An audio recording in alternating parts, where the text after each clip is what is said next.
Two things kept me from completely losing my mind during my first maternity leave: crossword puzzles and Oprah. Sometimes it took me an entire week to complete one puzzle, a Monday one at that. But if I could fill those squares, I figured, my brain wouldn't be oatmeal by the time I was ready to re-enter the world of humans who showered and returned emails in a timely fashion. Oprah. Well, I couldn't explain at the time what she was providing me, but I knew I needed it to survive. Connection, I know now, when I felt disconnected from everyone and everything I knew. Empathy, when I felt lost, lonely and inept.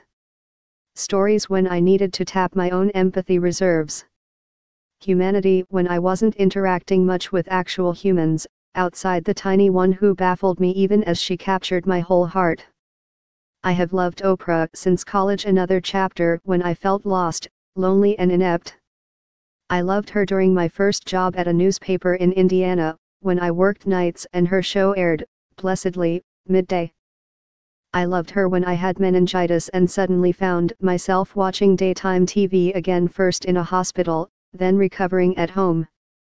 She taught and touched me during every formative, terrifying period of my life. Millions, I know, have similar affection for her. I'd pretty much jump in front of a train for her, my friend Cindy wrote Sunday night when I posted on Facebook about Oprah's Golden Globes speech. I'd take a bullet for her, another friend, Peggy, wrote. She is unbelievable over and over, my friend Judy wrote. I was inspired by her to write a book about my experience with childhood sexual abuse and dedicated it to her and shall never know. We were talking about her speech, the greatest I've seen at an awards show. Among the greatest I've seen, period. What I know for sure is that speaking your truth is the most powerful tool we all have, she said, accepting the Cecil B. DeMille Award for Lifetime Achievement.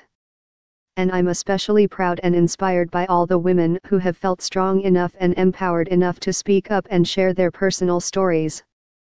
Each of us in this room are celebrated because of the stories that we tell. And this year we became the story. But it's not just a story affecting the entertainment industry. It's one that transcends any culture, geography, race, religion, politics, or workplace. So I want tonight to express gratitude to all the women who have endured years of abuse and assault, because they, like my mother, had children to feed and bills to pay and dreams to pursue. They are the women whose names we'll never know. They are domestic workers and farm workers, they are working in factories and they work in restaurants, and they're in academia and engineering and medicine and science, they're part of the world of tech and politics and business. They're our athletes in the Olympics and they're our soldiers in the military. Oprah Winfrey received the Cecil B. DeMille Award for Lifetime Achievement at the 2018 Golden Globes.